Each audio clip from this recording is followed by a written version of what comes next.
right, so let's talk about transportation. We have viewers in Laverne and Clarkfield who are concerned about what the legislature is going to do this session about transportation. A viewer in Laverne wants to know what's the plan to fix all of our roads and bridges and pay for it, and the viewer in Clarkfield more generally wants to know what and when will we see a transportation bill. Who wants to take a run at that? Should we start with you, Senator? Senator Eakin, go ahead. Sure. Well, I think this is a very important issue, and everybody agrees that we need significantly more funding for our transportation system and for our roads and bridges. And the only question is how to do it. And I think that there's no question as to what is probably the best way for the greater Minnesota areas, but there's different proposals out there. One is to do it the way we've traditionally done it, which is through the gas tax. Another way is to take it from the general fund. And taking it from the general fund means that it's going to have to come from things that have been funded through the general fund, other things like nursing homes and schools. And I have concerns about pitting people against roads and bridges. And we've traditionally done it through the gas tax, which is dedicated. It's constitutionally dedicated. Any funding that comes from the general fund would not be constitutionally dedicated, so you could lose it. You might have it this year, but the next year it might be gone. And for transportation projects and transportation funding, you really need to have long-term funding so you can make long-term plans. So that's one of the reasons that I think a gas tax fits that bill much more in providing that long-term stability and knowing what's going to be there. And some other issues about the gas tax is that we do in greater Minnesota get back more than what we pay in. For every dollar we're paying in gas tax, we're getting back more. The formula works well for us, and that's a formula that we need to protect in greater Minnesota, but it's been a good formula for us. It also exempts farm fuel. It's the only industry that I'm aware of that's completely exempt from the gas tax, and it's the biggest industry in our area.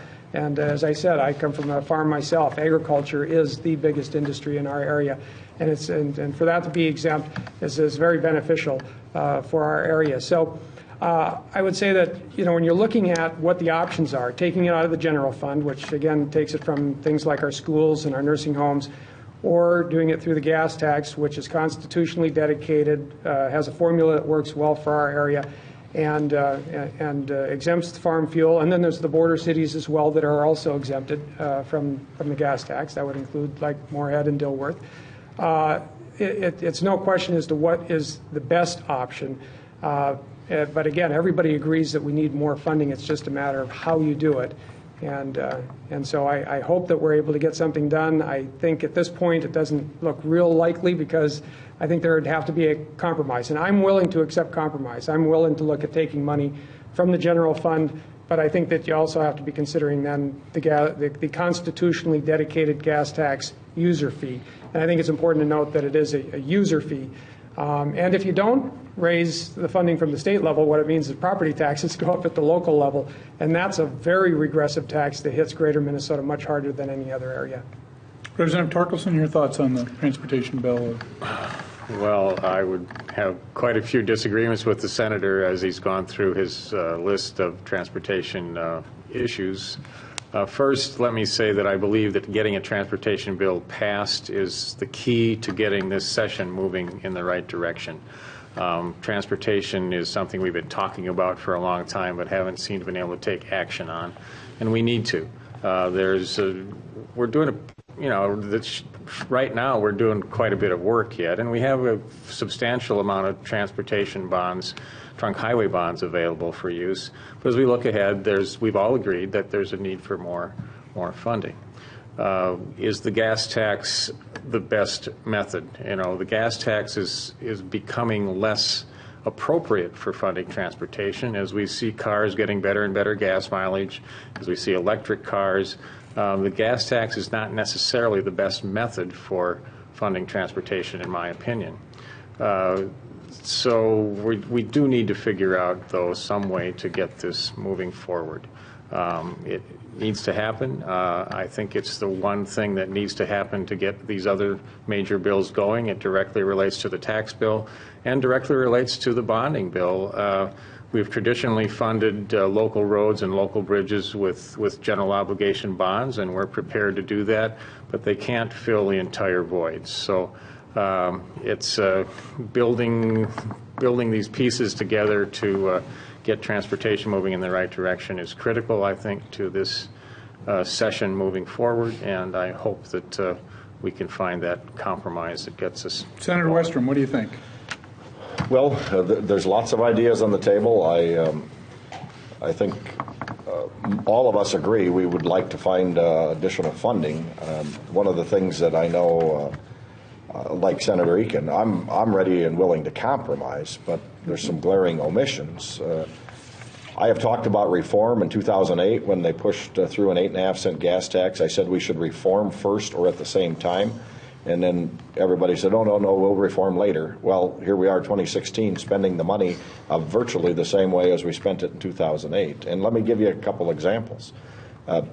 Road contractors that build these roads have come to us for years and asked for the same change that other industries have had to carry 90,000 pounds instead of 80,000 pounds if they add a third axle.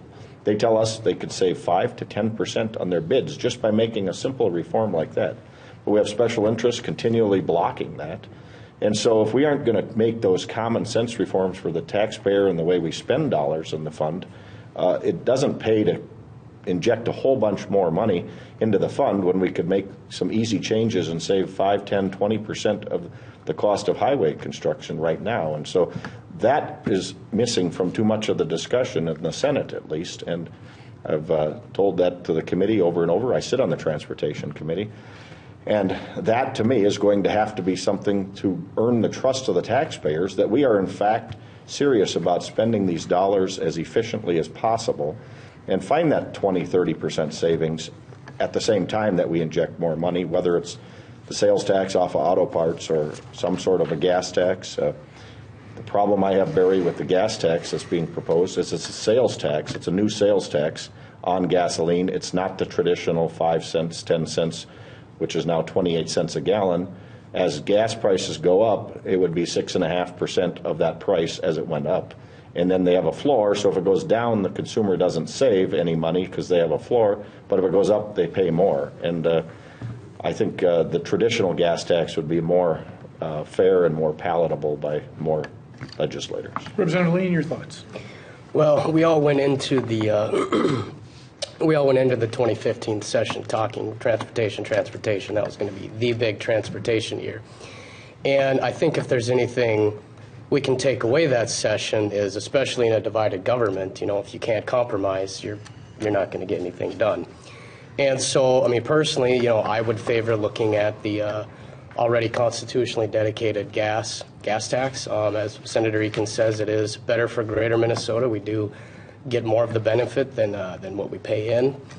But, like I said, we do need that compromise. And so if it's going to take some general fund cash, to an extent, if it's going to take some bonding to an extent, we have to be open to doing those things if we're serious and open about finding a solution. Reform, too, is Representative Lean. Yes, I think we really do yes. need to talk more about the reforms. Yeah.